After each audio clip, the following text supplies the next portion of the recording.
नमस्कार, आदाब, सत श्री अकाल, जय भीम, जोहार। मेरा नाम है नवीन कुमार।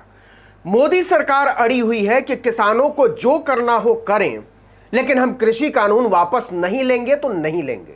लेकिन उसका यह अड़ियल रुख कैसे उत्तर प्रदेश के चुनाव में भारी पड़ सकता है, हमने आपको बताया था। हरियाणा की हालत आप जानते ही हैं।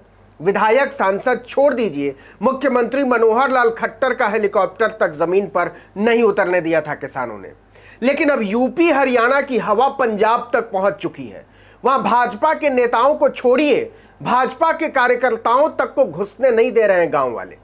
और ये बात कोई मैं नहीं कह रहा हूं, खुद बीजेपी के लोग कह रहे हैं। और ऐसे वैसे लोग नहीं, बाकायदा पूर्व मंत्री कह रहे हैं, आरएसएस के पके पकाए लोग कह रहे हैं। वो कह रहे हैं कि जिन्होंने बीजेपी को खड़ा किया उनकी कोई पूछ नहीं रही। अकाली गठबंधन की सरकार में एक बहुत बड़े मंत्री हुआ करते थे अनिल जोशी, स्थानीय निकाय और चिकित्सा शिक्षा मंत्री। उन्होंने पार्टी को बहुत समझाया कि किसानों के खिलाफ मत जाइए, कम से कम उनसे बात कीजिए, उनकी सुनिए और मसले को सुलझाइए। यह बात अच्छी नहीं है कि 8 महीने से किसान सड़कों पर पड़ा रहे और सरकार मौज करती रहे। उन्होंने पार्टी को लगातार बताया कि कुछ जल्दी कीजिए, हमारा किसानों के दालानों में पैर रखना तक मुश्किल हो गया है। अनिल जोशी का यह याद दिलाना पार्टी को इतना नागवार गुजरा कि उसने उन्हें निकाल दिया, वो भी पूरे 6 साल के लिए। उन्हें निकालने से पहले उन्हें नोटिस भेजा गया था कि आप पार्टी विरोधी गतिविधियों में लिप्त हैं।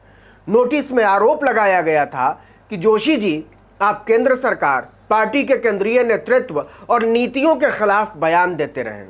अनिल जोशी ने जवाब दिया कि हुजूर, हम तो पार्टी की बेहतरी के लिए काम कर रहे हैं कि किसानों को ऐसे मत सताइए, उनसे बात कीजिए, ये पार्टी के लिए ठीक नहीं है। हम तो पार्टी को बचाना चाहते हैं कि ऐसे ही चलते रहे तो पार्टी डूब जाएगी। लेकिन आप सुन नहीं रहे हैं।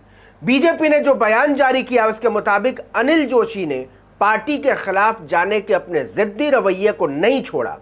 इसके बाद प्रदेश भाजपा अध्यक्ष अश्विनी शर्मा ने एक अनुशासनात्मक समिति बना दी और उसने वही सिफारिश की जिसकी उम्मीद अनिल जोशी को थी। राज्य इकाई प्रमुख अश्विनी शर्मा के निर्देश पर आपको 6 साल के लिए भाजपा की प्राथमिक सदस्यता से निष्कासित किया जाता है। अनिल जोशी ने कहा, कमाल है, हमने तो कभी कृषि कानून पर बात ही नहीं की। मैंने तो यह कहा था कि क्या सड़क पर बैठे किसानों के बारे में बात करना अनुशासनहीनता है?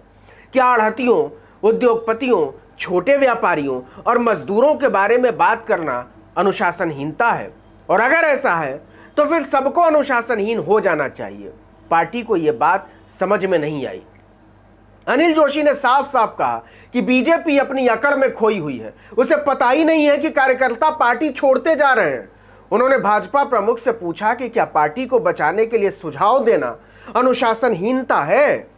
अनिल जोशी ने यह भी कहा कि शुरू में राज्य में कृषि कानूनों का विरोध कर रहे किसानों की बहुत थोड़ी मांगे थी, लेकिन बीजेपी ने इस पर ध्यान ही नहीं दिया। इससे किसान भड़क गए।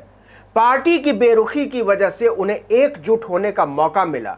अगर भाजपा की पंजाब इकाई ने कोशिश की होती तो इन मांगों से पंजाब में ही निपटा जा सकता था।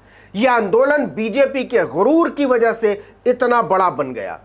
जोशी कृषि कानूनों पर केंद्र को सही फीडबैक नहीं देने के लिए पार्टी के राज्य नेतृत्व को जिम्मेदार ठहराते रहे हैं। उन्होंने कहा कि आज पार्टी कार्यकर्ताओं के लिए अपने घरों से बाहर निकलना मुश्किल हो गया। पार्टी से बाहर किए जाने पर प्रतिक्रिया देते हुए जोशी ने कहा कि उन्हें उम्मीद थी कि नेतृत्व तो उनको गंभीरता से लेगा, उनके सुनेगा, लेकिन उन्होंने जो किसानों के साथ किया वही मेरे साथ किया।